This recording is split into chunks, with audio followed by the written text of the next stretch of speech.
Hi guys, it's me, Trudy Lee. How's everybody doing? I am here, you guys. I'm doing okay. I just wanted to come on and tell everybody thank you so much for all the messages, the emails, the condolences, all the love that I've received. I really appreciate it. Thank you so much. If I didn't reply to you, I'm so sorry. I tried to reply to almost everybody, and the condolences keep coming in. But thank you so much for them. It just warms my heart to know that everybody is sending me love. And I feel it. I really do. So thank you so much. Now, I know that you guys are trying to give me space and not ask for help or do a reading or do any healing sessions because all of a sudden it just stopped. And I understand that, but keeping busy is a good thing. Having something else to think about is a good thing. So if you need some help, I would love to help you. I would love to be working because otherwise I'm just going to have to start cleaning my house more and more and more. And I'm tired of doing that. Oh, I don't know if I told y'all this.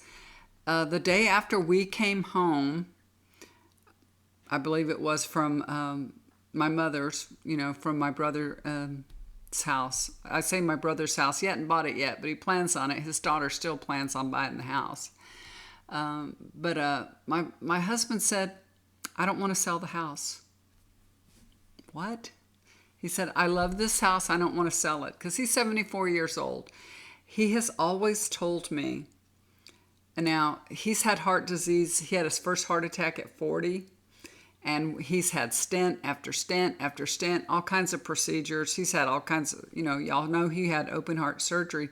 And he always would tell me, I'm going to live till I'm 80. He would always say that. Of course, when you're 40 and you say you're going to live till you're 80, they're looking pretty good. But now that he's 74 and he's always said, I'm going to live till I'm 80, now he's like, wait a minute, I only have a few years left to live. So he said, I'm just too old to start over. I don't have time to start over and start something new. So he just wants to stay in this house. And I understand exactly where he's coming from.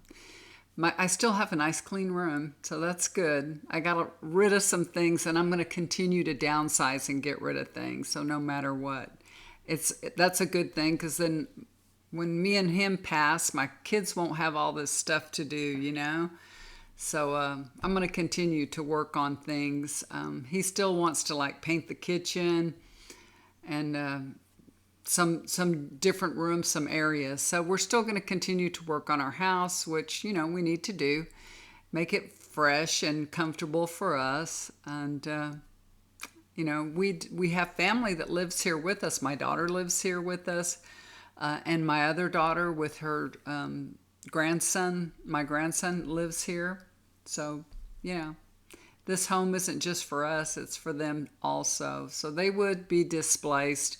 My daughter's planning to move to New York in 3 years. She's already bought a house there and everything.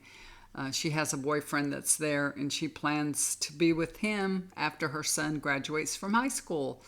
But he's got 3 more years here, so my husband had a change of heart, and he said, I just want them to be here, to be comfortable, not to be stressed out, worried about where they're going to go or what they're going to do. So we're not moving. It's all good. I'm fine with that.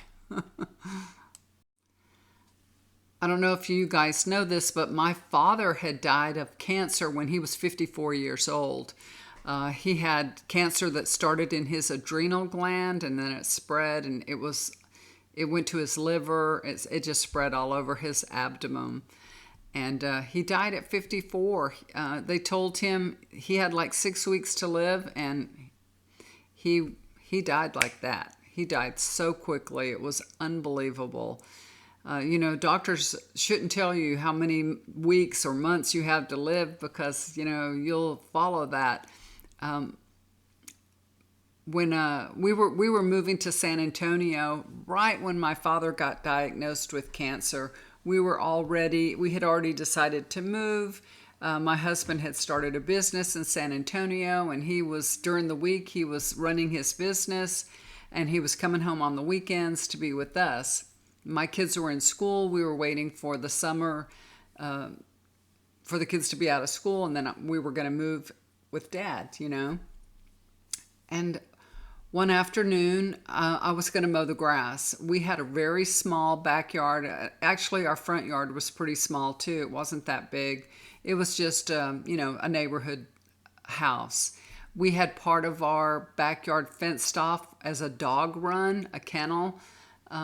Anyway, the dog trampled on the grass back there so much it hardly even grew. So you didn't even hardly need to mow in that area.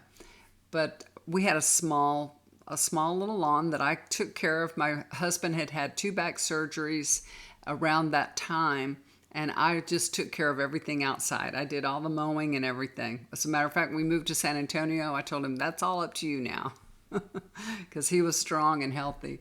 But my father stopped by right when I was fixing to mow the lawn, and he had been diagnosed with cancer. And he came in, and I said, well, I'm about to mow the yard. I had already put the lawnmower in the backyard and everything. And he said, well, let me mow it for you. And I was like, oh, I don't want him to mow the grass for me. I really don't want him to do that. But something in me, I was only 31 years old at the time, but something in me said, let him do it. He wants to do this for you. He's your father. So I said, okay, and it was so stressful for me to watch him mow the grass.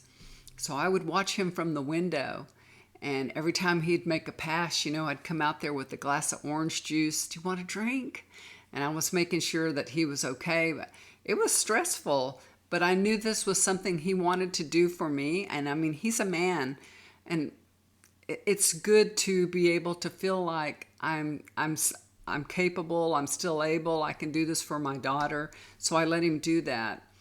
And I got a lot of flack from my family because they found out that he mowed my grass, and they were mad at me. Why would you let him do that? And I'm like, I couldn't make them understand that this was for him.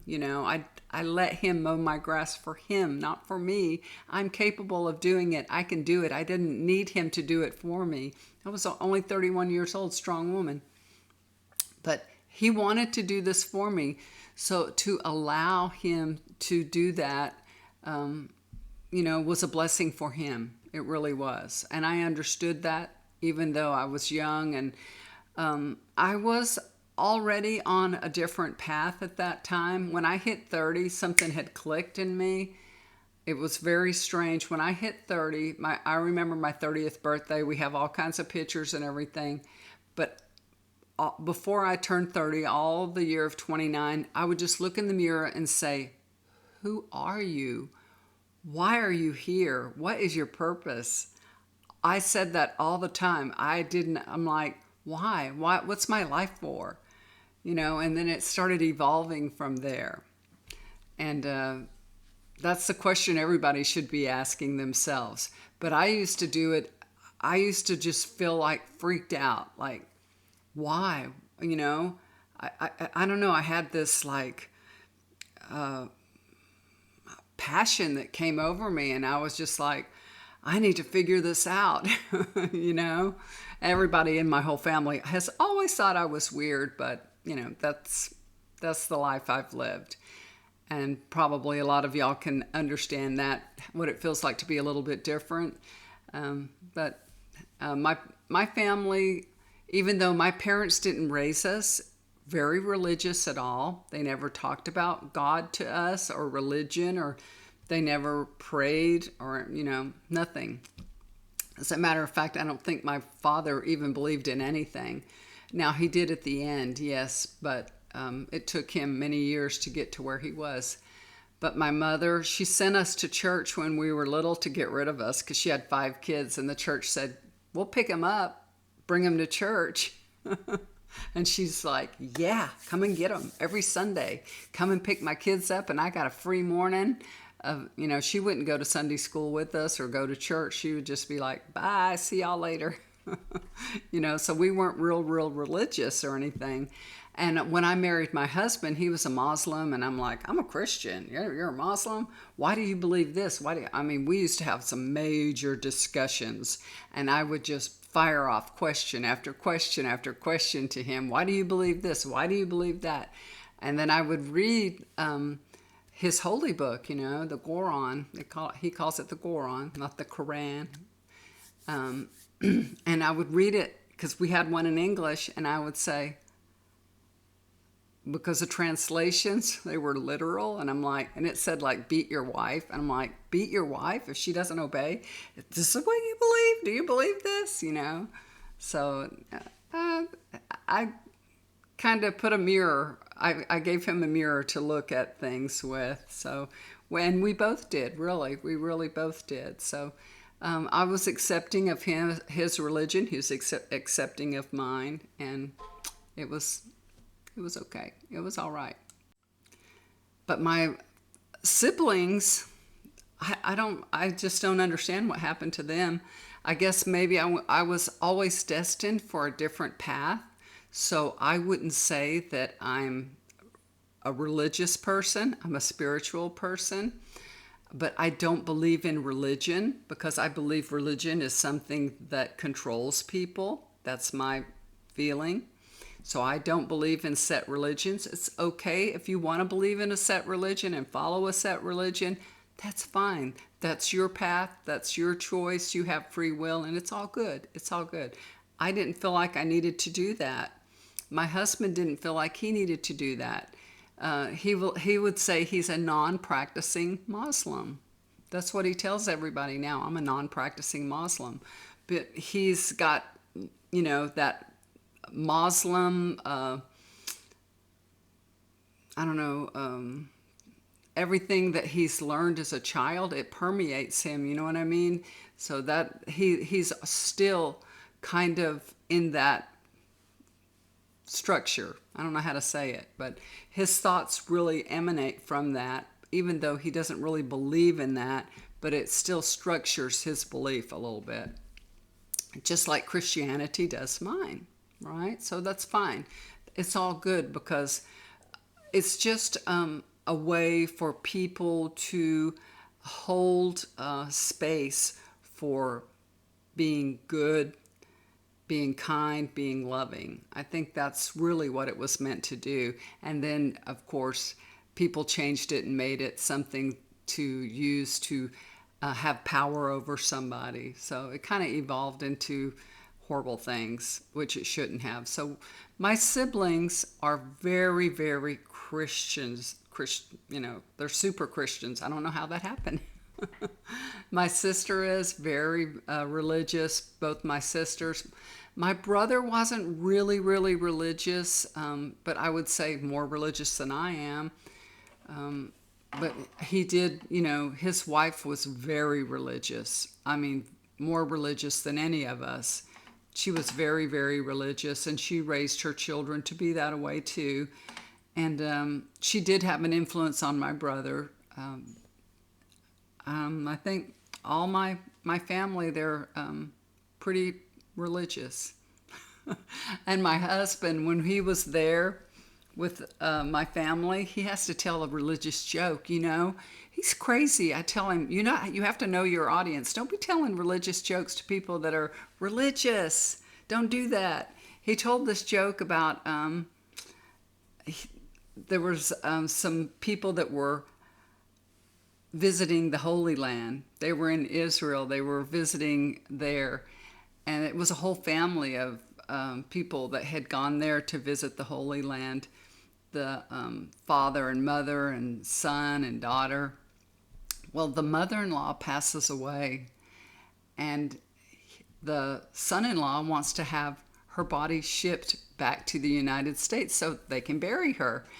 And of course, the rabbi comes to him and says, well, you can bury her here. This is the Holy Land. This would be the best place.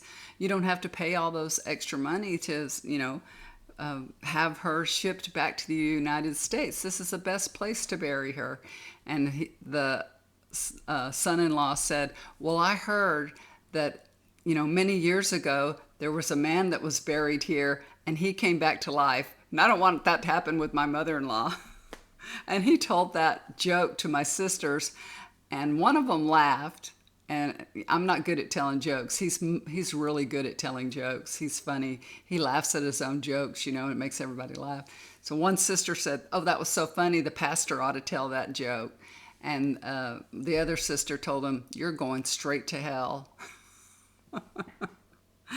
Oh, so he didn't like that. That burned him up. I could tell something had happened. I wasn't there when he told the joke, and I wasn't there when it conspired, but I've heard him tell that joke before.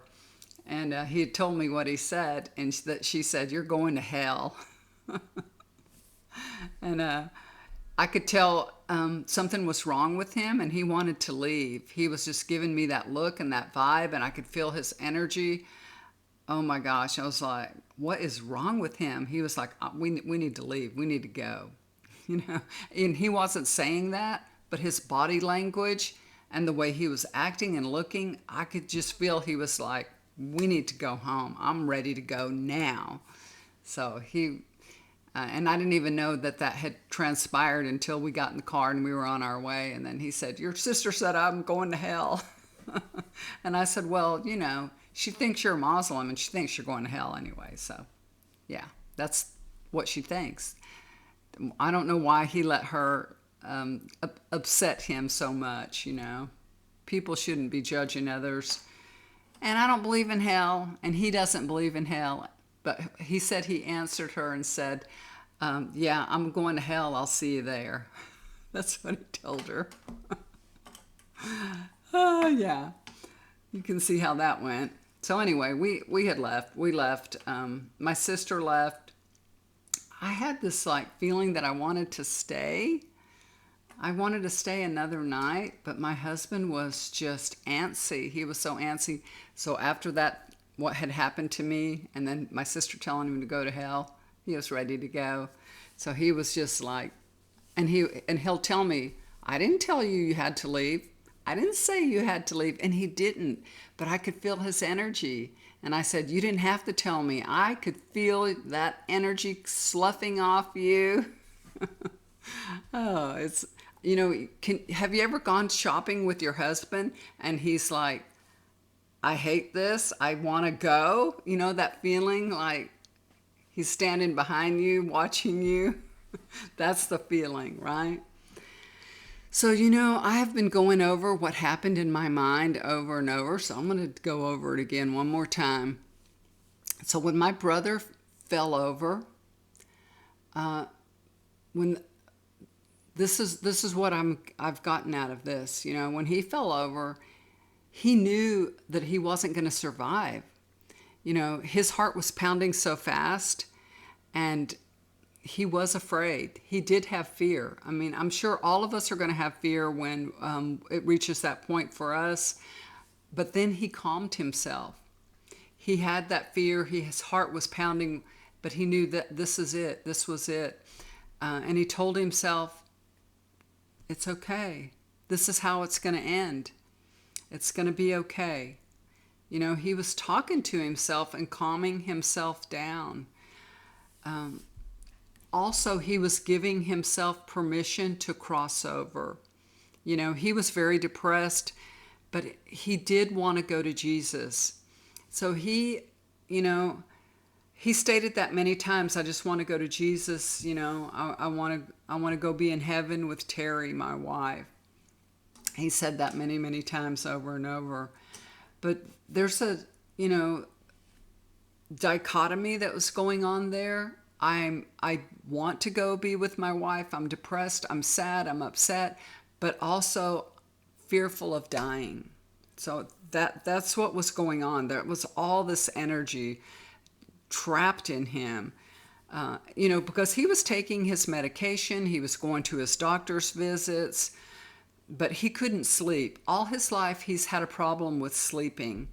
I used to have a problem with sleeping too, and I do go through times where I can't sleep, but then, it'll happen for a while, and then I'll go back into a rhythm of sleeping again. I've never been good at sleeping 4 or 5 hours a night, and I'm like, wow, I slept 5 hours, that's fine, I'm good.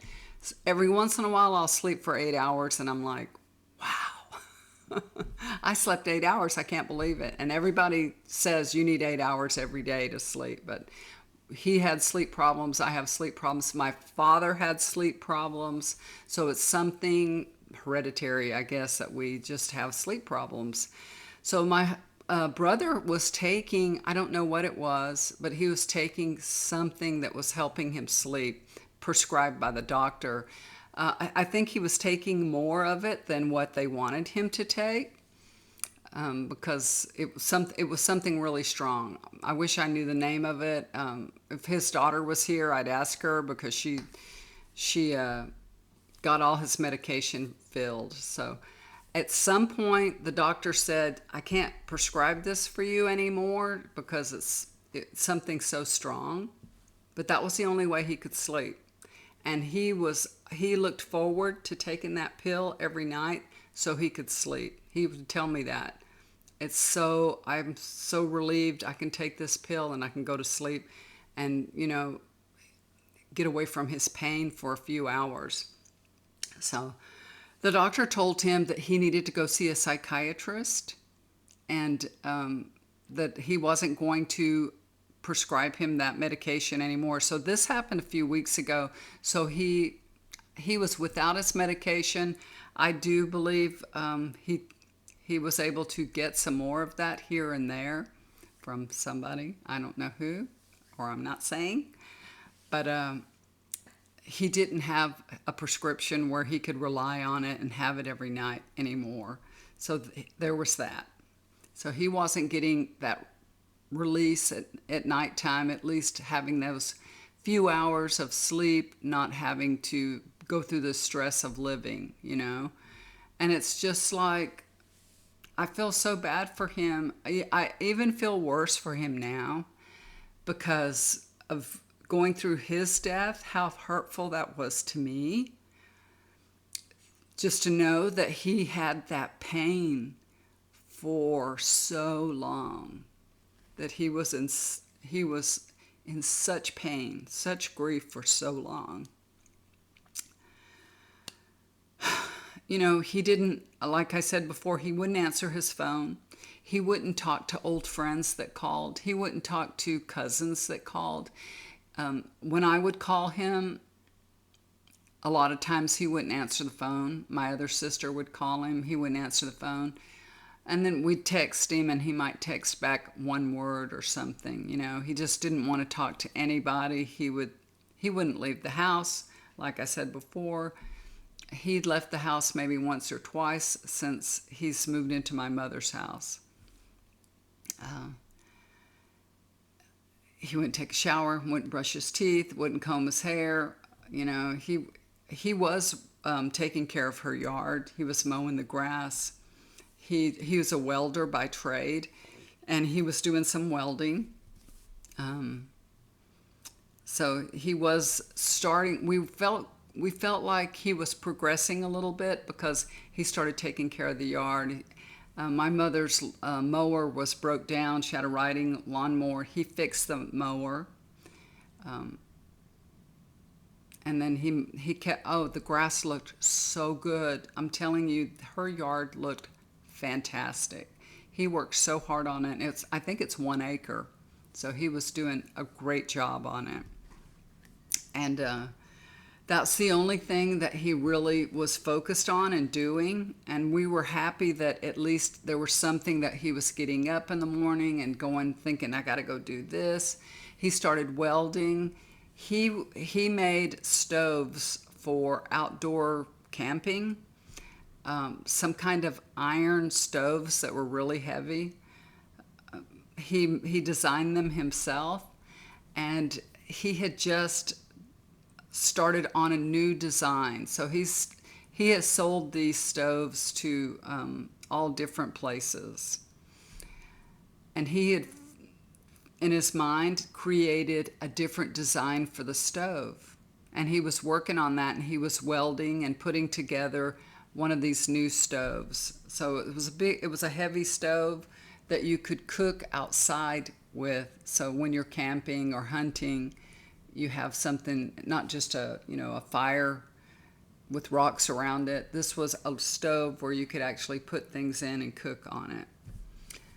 But it was heavy. It was made out of heavy metal, heavy iron, and he welded all of it together, and it had a ventilation system and everything. It's very, he has a bunch of them still. I think he's made, like he tried to keep in stock like 200 of them at a time, and he would sell them. And especially now it's becoming hunting season, he would go to different fairs and stuff like that and sell them.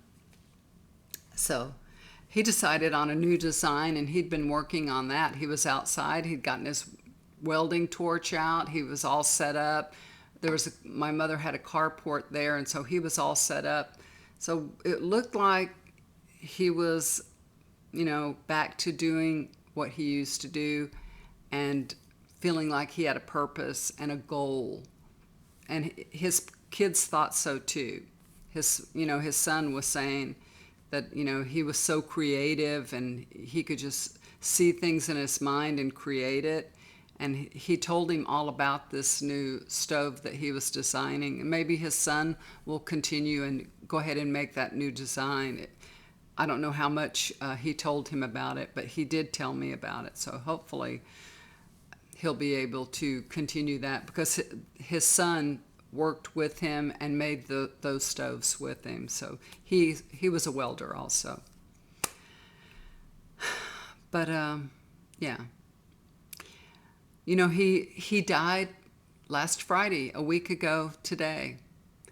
And on Thursday, the day before he died, I know I told y'all this already before, but I had just been praying for him and sending him healing and just asking that he receive relief, because having this much pain in your heart and your life, it's so hard to live with. And I just asked for him to be released, to end the loss and the grief that he's been feeling, and to heal his heart. I never thought that his healing would be his death, but sometimes that is what you need to heal. That's what the release is to be released to the other side and be allowed to move on, move forward, and go to the other side. But I believe that I was able to experience his death so that I could feel the surrender, that I could feel the peace that he felt at that moment. I didn't feel any pain at all. My heart was beating so fast. And that scared me, because when it hit me, when that energy hit me, and out of the blue, out of nowhere, that energy hit me and my heart just started racing. And I'm sure that's what happened with him when he had that heart attack. His heart started racing. You have a heart attack, your heart tries to pump and get more blood supply, but I wasn't feeling pain. But it was overwhelming, and of course, y'all can imagine, I was shaking and crying. It was not a pretty sight, for sure.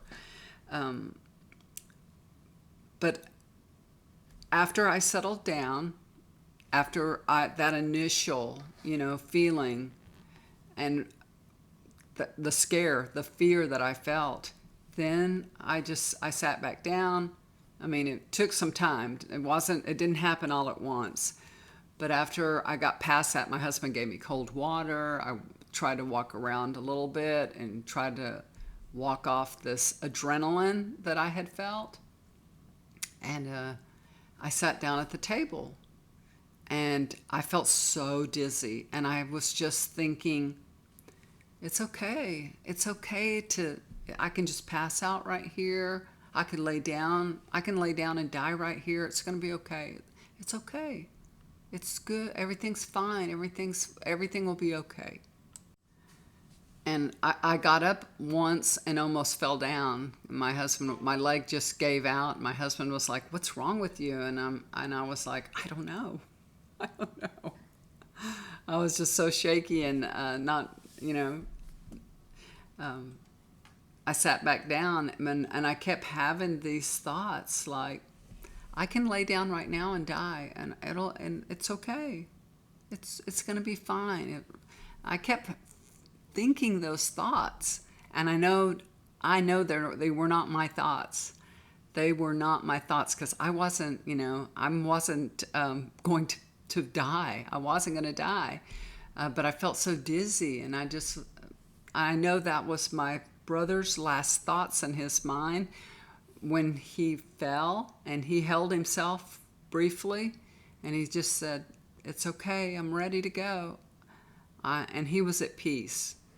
Now, I couldn't say that to everybody sitting at the table with me because the way that they think, they're very religious. They're not open to me talking about an experience that I've had. They would think I'm crazy, and I couldn't tell them what was happening at the time when I was getting these thoughts. And I couldn't say, our brother's at peace, he was ready to go. Now, we all know that he was ready to go. So we could say, well, he's with his wife, he's in heaven and he's at peace. So I could say that. But I couldn't share with them that what he was going through, that I felt all the thoughts he was going through. And it was brief because, he passed like that. He really never, he never started breathing again. So he passed like that. So it was very quick. Thank goodness. I'm happy to say that he didn't suffer. And his daughter is so happy too, because he had said, I don't want to have a heart problem and have to keep going to the hospital and have another stent, and taking more medicine. I don't want to go through all that. He didn't like going to the doctor. I mean, nobody likes going to the doctor, but there's something, I feel exactly the same way he does, something about not wanting people to touch you or mess with you or go to the doctor. I have the same problem exactly. So I don't know what it is, but I do not like to be near a doctor. Of course, if something happens, you need to go to the hospital, you need to go to the doctor, and I would, but only if, needed, completely positively needed. And that's what he was waiting till things got so bad before he went to the hospital, But anyway, my sister thought, I could have low blood pressure. They checked my blood pressure, and my blood pressure was low, but my blood pressure has always been low all my life long. When I was pregnant with my children, you go to the doctor once a month and they check your blood pressure, the first thing they do, and every time, wow, your blood pressure's low. They would tell me that every single time, you have really low blood pressure. And when you're at the doctor's office, I think your blood pressure goes up a little bit. So it was probably a little higher than even normal, but low. And I have, my heart rate is actually very low too. A lot of times my husband he checks his blood pressure, often. And I'll say, every once in a while, I'll say, let me check mine. And it's so low. And, my heart rate's in the 50s. Sometimes it's in the 60s, but most of the time, if we're just sitting there, it's in the 50s. And he'll say, are you alive? I'm like, yes, I am. But now that he's taken medication, his stays like in the 60s. It's really nice. He's got like an even flow. But when I've done readings, I do readings for people all the time, and I get information. I don't get information where I feel like it's like attacking me emotionally. It doesn't hit me in an emotional way. But I think that I was so close to my brother, I had such an emotional connection with him that when I picked up on his thoughts, they felt like they were my thoughts. And I can distinguish, when I'm doing a reading, I can distinguish my thoughts from what I'm receiving easily. But at that time at the table, I really couldn't, I had to step back and examine what happened and think about it and realize that that was my brother's thoughts that were coming to me, that they weren't my thoughts, that I was telling myself, lay down and pass out and, it's okay. It was him, but it was just so emotional.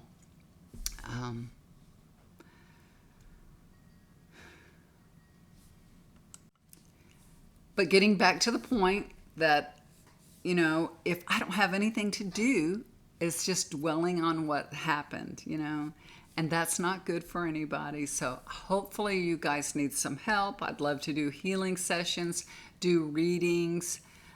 So y'all hit me up, okay? Look down below, hit me up. I'm ready to get back to work. Time does help heal, and not that I'm over my brother's death or anything like that, but I am ready to do something else other than just focus on what happened. I don't want to focus on what happened. Now I know there's many things going on in the world that I can focus on, and y'all know all the political things that are happening now, and I can focus on all those. But really what I truly love to do is focus on you, focus on helping you with a reading, helping you with healing. That's really what I like to focus on. And so I'm trying to do things that bring me joy. I'm focusing on me and doing things that I enjoy doing. And what I want to do is to help you guys, to be of service to you. So hit me up. I need your help. And you would be helping me by asking me to do a reading or healing session for you. So I look forward to hearing from you guys. Y'all take care. Have a wonderful weekend. It's super hot here, y'all. It's very, very hot. It's so humid and so hot. It feels like it's like 96, 97 degrees. It may only be 92, but the real feel is like 97 degrees. It's crazy hot here. Next week, it's supposed to be a little bit cooler, like in the lower 90s, maybe in the 80s. So hopefully before long, we'll have some cooler weather. So hopefully y'all are having nice weather where you're at, and that you're able to get out, enjoy, nature, walk around. We've been going to the gym. We're still going to the gym. We went yesterday. My husband's at the gym right now. He likes to go to that Lifetime Fitness gym so he can get in the sauna, He's like, I think I'm going to go soak in the sauna today. So he's over there doing that. Now this is my treadmill right here. I can get on my treadmill and walk on it. So I don't really have to go to the gym. Neither does he, but he loves to go there. He's a people person. So anyway, hopefully y'all are out enjoying the weather. If you live somewhere where it's cooler instead of South Texas, I know it's much cooler up north than it is here. So get out, enjoy the weather while you can. And if you need some help, please ask me, because I would love to help you. And do something kind for somebody. It'll always come back to you. Bye for now.